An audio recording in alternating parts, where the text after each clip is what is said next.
Welcome into another edition of the Better Baseball Podcast, WinDailySports.com. Check out everything WinDailySports.com. And hey, there's a show that's going on later today that I'll definitely give you more info about as we go along on the show here. But first of all, I'm starting off with my guy Brian here. Good to see you again, Brian. And hot topic of conversation. And I'm just going to start off right away. Why try and mess around here and just, try and figure things out? No. Let's start off with the hot topic.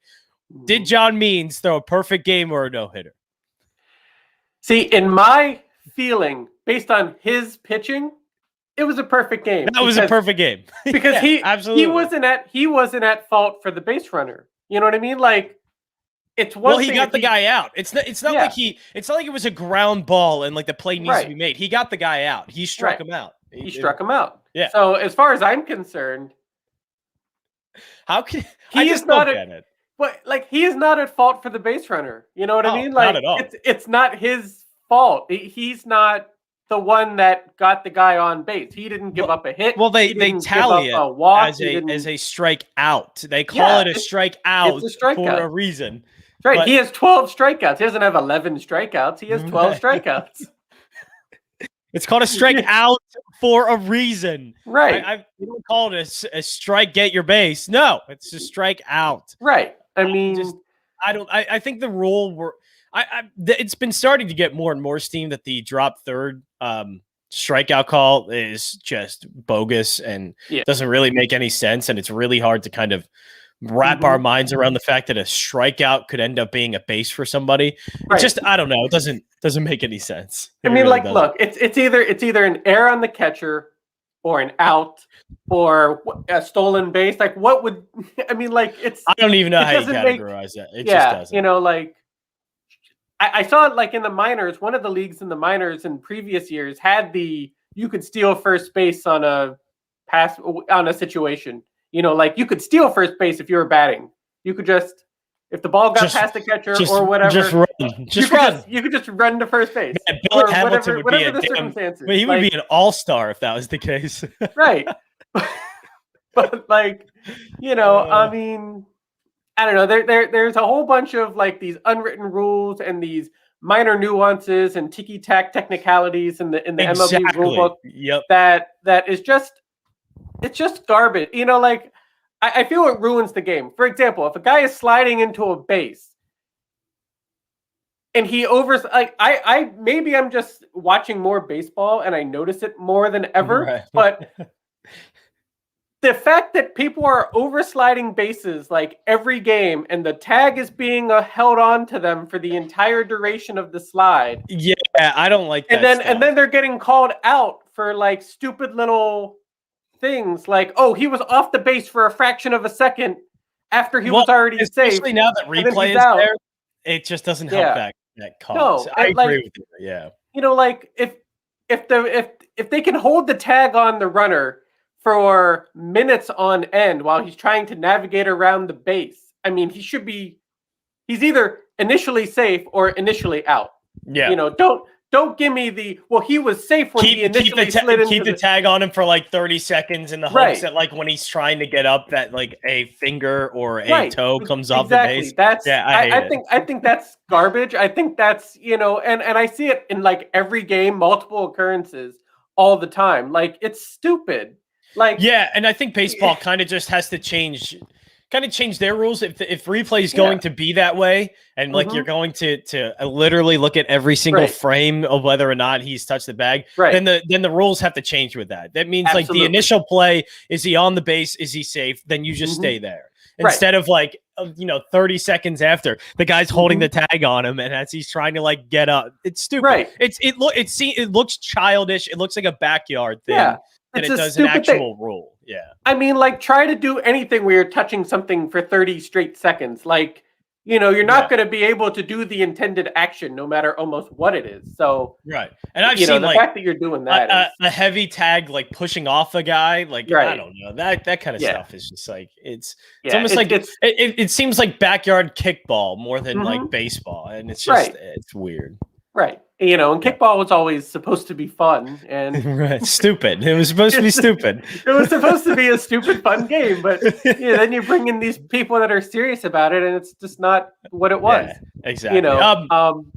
So let's get into the games for today. Let's do it. Better Baseball Podcast, WinDailySports.com. By the way, we have a show called Fantasy Isles, and we're going to have Marshall Falk on the YouTube channel tonight, 9 o'clock. You can get all the details over on our Twitter page at Win Daily Sports. It's going to be a great show. But, wherever you're watching here, whether it's YouTube, whether it's Twitter, wherever it is, Win Daily Sports is where you can find our great live stream tonight with the great Marshall Falk's going to be on it, a guest for the program tonight. So going to be a really great time.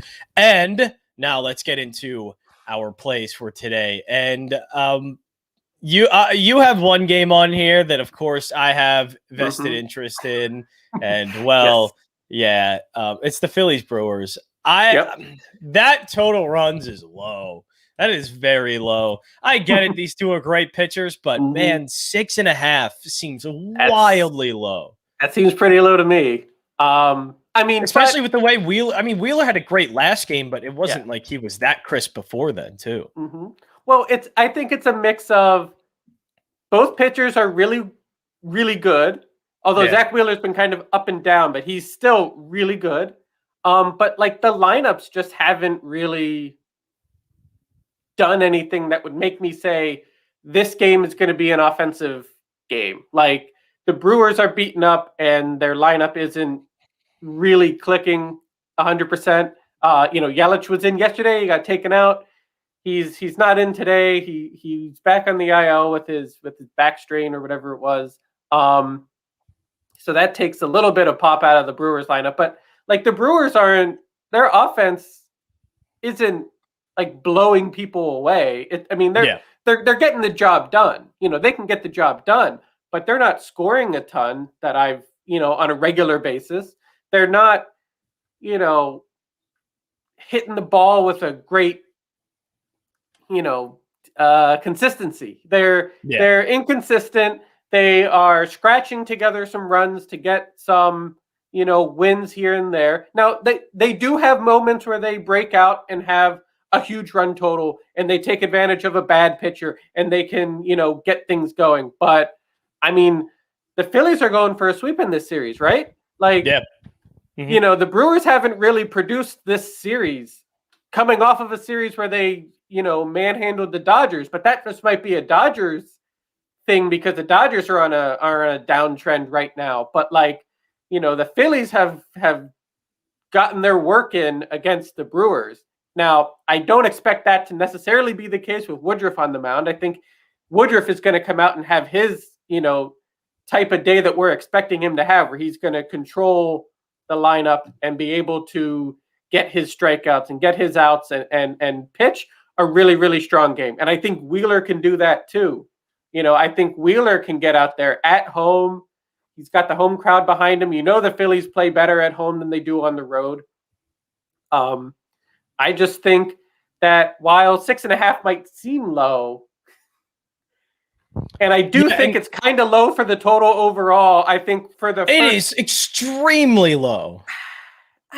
Usually, this is what you would get if like Jacob deGrom and Trevor Bauer were pitching against each other. This is exactly what the total would be. Not saying that Woodruff or Wheeler are scrubs or anything, but this is like premium ace level price and total for two guys that are, I think Woodruff's the better of the two. No offense, Zach Wheeler. I think Zach Wheeler's a great pitcher. It was a great pickup for the Phillies, but no, Woodruff is better. Woodruff is incredible right now and probably just not getting the attention he deserves just because of Corbin Burns is just overshadowing him. But this guy's stuff is phenomenal. Absolutely. So, look, this score would have to be 4-3, and this is total game. This isn't Zach Wheeler, Brandon Woodruff. No, absolutely. If I want to go there, and look, this may be a huge juice.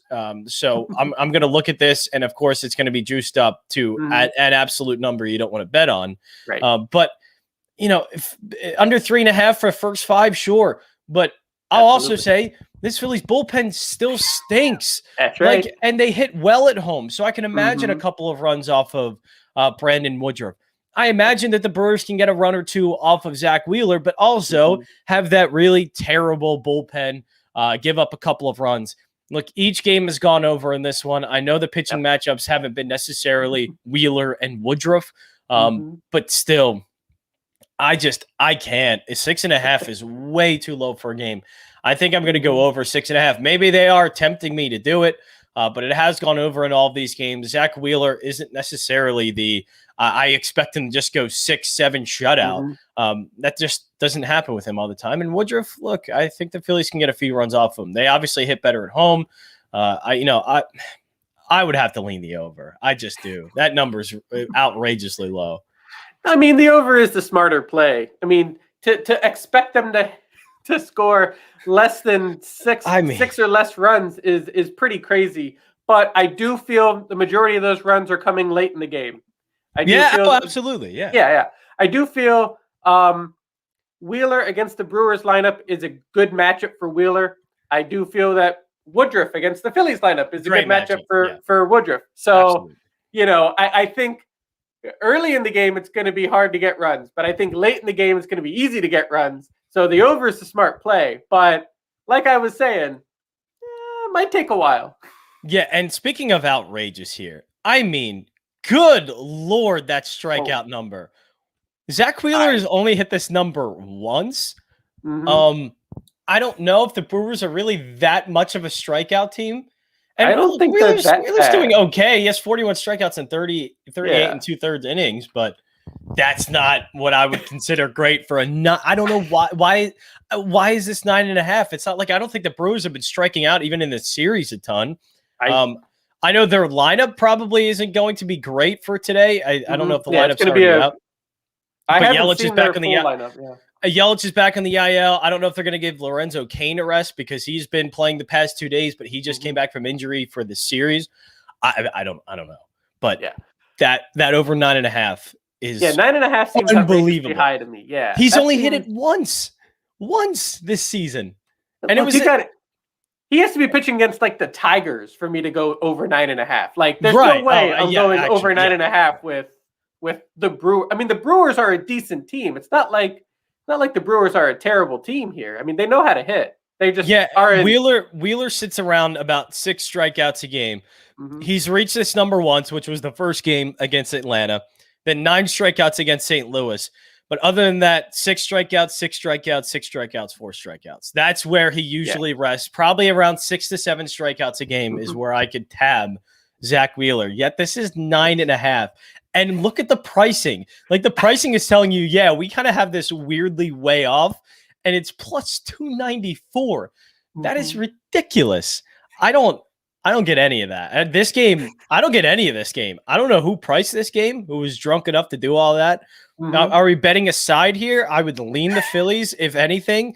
Probably would lean the Phillies. It's not too bad. If I had to put money on a team, I would. Yeah, you're getting the Phillies at home late in the game. A slightly favorable price. They do have one of the better pitchers on the mound in Zach Wheeler. So yes, but holy hell, I don't know what the hell happened when they were pricing that game. But Jesus, All right, let's move on from that. The only thing I'd maybe look at here, we got some nice early games on the slate today. The only thing I'd look at here is maybe a Nathan Eovaldi strikeout prop. It's at 6.5. It's the Tigers. That's all we're really picking on. I would have to look, and while we're going through this, we'll look a little bit more into the Tigers are a terrible hitting team. They strike out as much as anybody, if not more than everybody. So you could probably bump up strikeout props with. It's a good matchup for Eovaldi and the Red Sox as a whole. Anything Red Sox, I would go. If the prices are reasonable, I would go all in on the Red Sox in that game. Same thing with Garrett Cole here with the Houston Astros. I mean, not as strong as Eovaldi against the Tigers, but I mean, because the Astros are still the Astros. But yes, I would pick Garrett Cole. 9 strikeouts is reasonable, for his outing. That's not crazy. We got a little revenge narrative in here too, right? I mean, it could happen. 62 strikeouts and 37 at tooth. Good Lord. I mean, how on bleeping earth does Zach Wheeler have a higher strikeout prop than Garrett Cole today.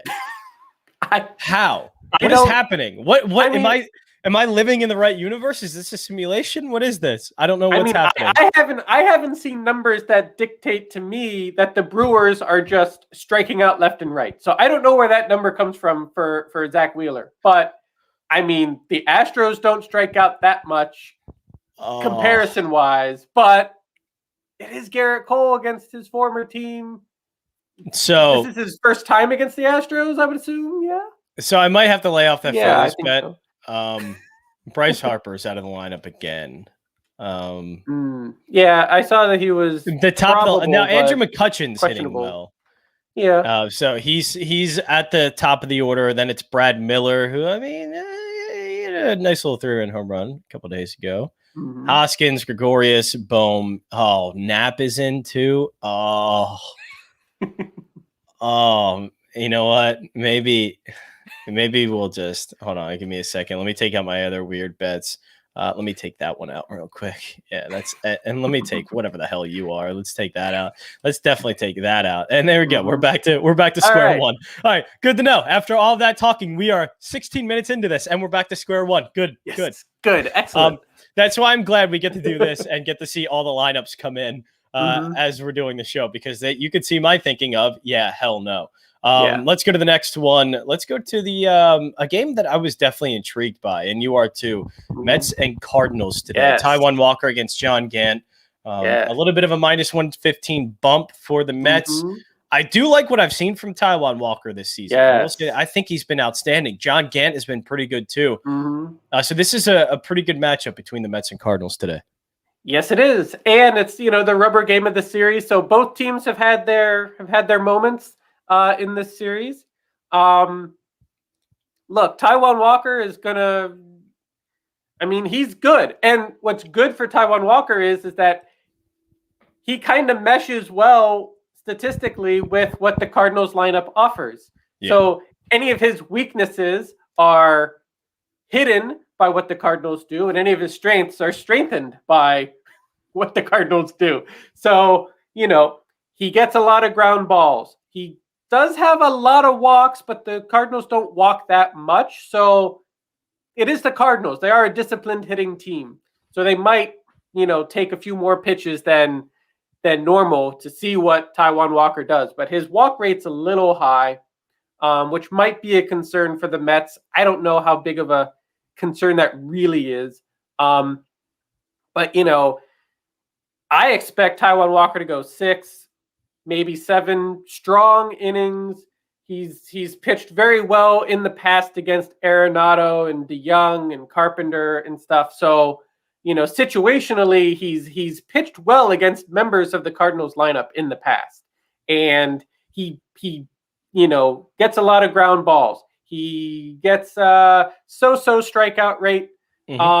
So he should be able to, control what the Cardinals lineup is doing. He shouldn't be necessarily early. He shouldn't be, giving up a lot of hits, a lot of runs, and, whatnot. His last outing, he did kind of lose control in the second half of his outing last time out. So that is a concern, maybe, that Taijuan Walker starts out strong and then kind of fades as he goes into like the 5th, 6th inning, which could be a concern. But on the Cardinals side, Gant has been really strong. The only thing for him is that he hasn't had length. So he's going to go maybe 4, stretching it into the 5th inning. He's not going to be, I don't expect him to be pitching as long as Walker is pitching, assuming they both have their games, but when he is pitching, when Gant does pitch, he pitches well, and he can definitely take advantage of what the Mets lineup is doing, especially when you have a slumping Lindor in that lineup. Like yesterday in the doubleheader, Lindor played that first game, Cardinals win 4-1. Lindor's just not hitting. He's like batting 157 or something. Like he's routinely going 0 for 3, 0 for 4, whatever. Like he's totally breaking up any momentum the Mets lineup has, in recent games that he's played. Can he break out of that slump? Absolutely. It's Francisco Lindor. Of course, he's going to be able to hit and get his rhythm and get his routine and going. But on the counterpoint, yesterday he sat out game 2 and the Mets won 7-3. Now, there's a lot of variables in there, but if you're putting up 7 runs against the Cardinals, I mean, that's a pretty good sign that you can get some hits together, you can get some, base runners on, and you can get some stuff going. Now, if you have a guy going 0 for 3, 0 for 4, 0 for whatever in the middle of that lineup, you're going to get into some situations where you're going to have runners in scoring position and you're just not going to convert because hitters are slumping and whatnot. So, how big of a concern is it that Lindor is in the lineup? I mean, eventually he's going to work out of this slump, but you got to take into account that right now he is slumping. Yes, no, absolutely. No, 100%. He is slumping very, very bad. They also lost Brandon Nimmo from the lineup. Yesterday he started game 1. He hurt his finger. He got taken out. He's on the 10-day IL. So he won't be playing today either. So, if Gant can maintain his composure and stay in count, he usually pitches very well. I think he gets hit a little bit by lefties, but I think he'll be able to, control what the Mets are doing. The question is, can he go long? That's where you're going to get into the issue of how long is John Gant going to pitch? He should be able to do 4 easy, 5 questionable, 6 probably not. He's probably going to be taken out in the 5th inning, most likely. That's what his track record has shown. Yeah. And I think the Cardinals bullpen is good enough to control what the Mets are doing. So it's really up to, can the Cardinals capitalize on Met mistakes? Can Taijuan Walker make it through his 6-7 innings and put the Mets in a good position to have their bullpen, assuming their bullpen can hold, keep the Mets in check? Because I have no problem with Taijuan Walker going 6-7 innings and being in a good competitive spot for the Mets to win this game. But can the bullpen hold, the Mets in the lead or in contention? And can the Cardinals bullpen maintain whatever Gant has thrown, assuming Gant's on his game and has thrown his usual game where he barely gives up any runs? He has a very low, his ERA is lower than Taijuan Walker's. So he's pitched well. So it's really just a bullpen battle and what the Mets can do on offense, because if Lindor's in there to break up momentum, then good luck getting those runs, across the plate. It's just very difficult if you have a guy going 0 for whatever in the middle of your lineup. Absolutely. As you were saying, I was kind of going through and there was a big change there. There we go. -112 now for the Mets. But as you were going through there, I was kind of looking and trying to pick out some spots here that I found intriguing. Danny Duffy against Cleveland today. I might go, and it's going to be juiced up, probably to a point where I don't want to bet it. Mm-hmm. Yeah, -159 for the first 5. But I do like Kansas City to win this game. Now, -132 if you want to. It's up to you. Cleveland doesn't hit against lefties well. Danny Duffy obviously going to keep an ERA over or under 1, but I also don't expect this to be the game that he gets completely blown up in. Tristan McKenzie's been hit or miss. I don't expect Kansas City to score a lot of runs against him, but I expect them to score enough. And Danny Duffy have a really good game here. I think Kansas City ends up getting the win. I don't think they get the 4-game sweep or get swept in 4 games here against Cleveland. So I like that. And look, I'm just going to take the over 4.5 on the Nationals. It's at +110. They don't hit that number too often, but this just seems like the perfect kind of situation for them to hit that number. They hit lefties really well. They're going up against a really bad lefty in Drew Smyly, an ERA of over 8. I think the Nationals maybe end up winning this one. I'm not too sure because Lester's on the mound. So that's the only thing that gives me pause. So what I'm at least going to take the plus money on is the over 4.5. I think they get over 4.5 runs against the Braves today. I just think that with the way they hit lefties and Drew Smyly, how bad he is, it's kind of worth the risk, I would say, to take the over 4.5, especially at plus money. Yeah, I think it just ends up being kind of that perfect spot for them. And there was another game that I was close to betting on, and I'm back and forth. And you wanted to go over it. It's Toronto and Oakland. Yeah. Hyun-Jin Ryu against Mike Fiers. Now Oakland does a pretty good job against left-handed pitching as well. They're top 10 in pretty much most metrics and statistical categories against left-handed pitching. Mike Fiers also stinks.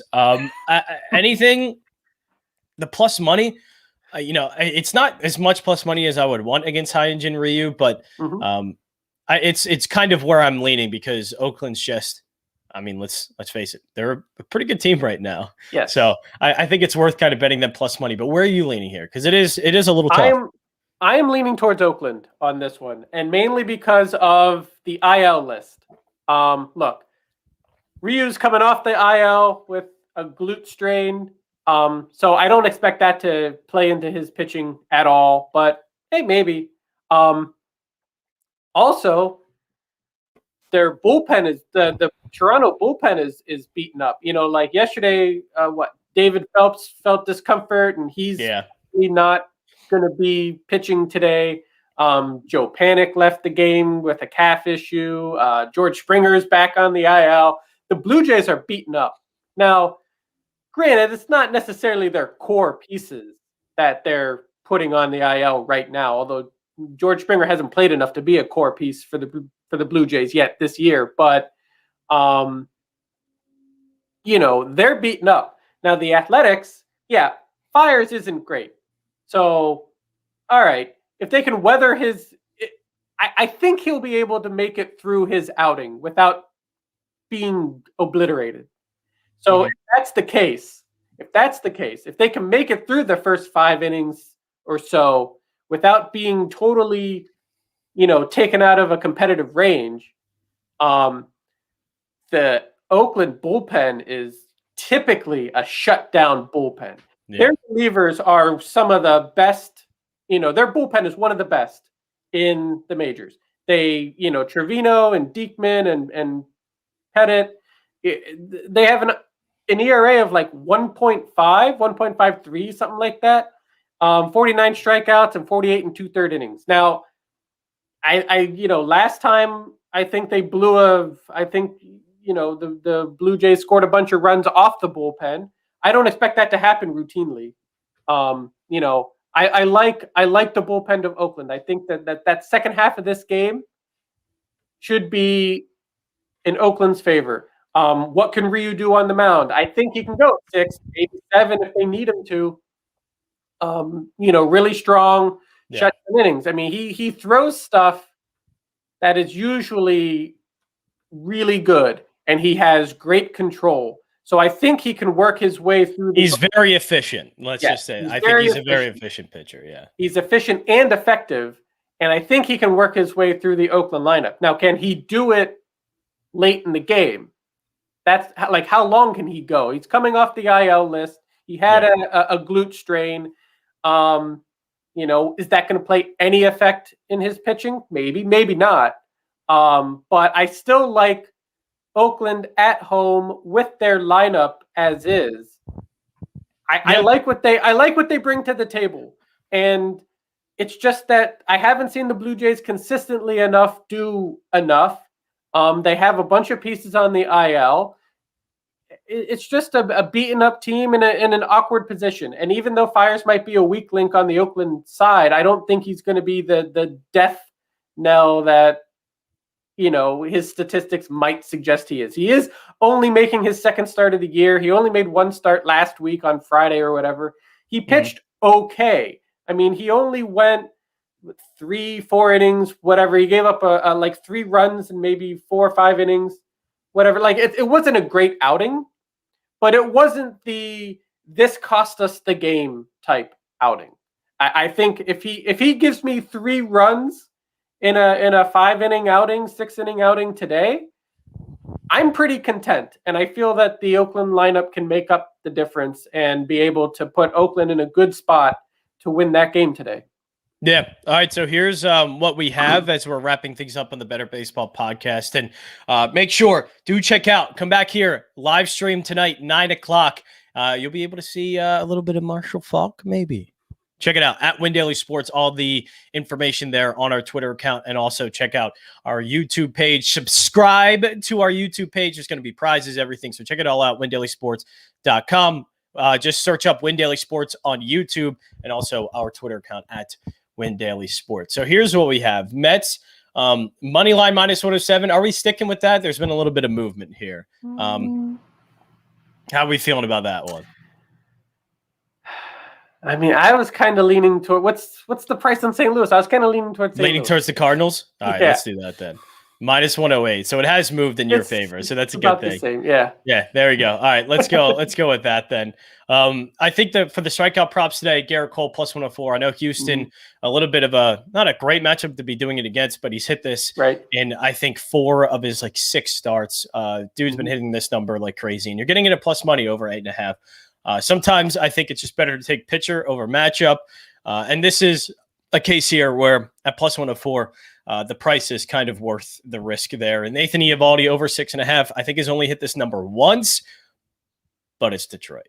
It's a little bit of a different circumstance. And at plus 112, I like the price as well. The Royals, I think right now I'm going to leave up there minus 134. We'll see where that price goes. The Washington Nationals over 4.5 at plus 110. They hit lefties really well, Drew Smiley. And look, if you want to maybe look at the over 9, or at least just bet the Braves also to maybe go over 4.5 and just figure out which team does. I mean, because the Braves have a great matchup here too against John Lester. So we'll see. I mean, they should hit Lester, but who knows?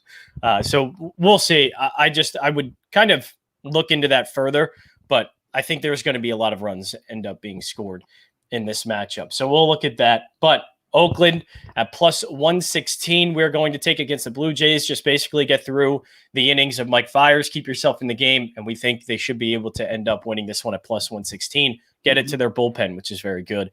Then the Cardinals, minus 108 against the New York Mets.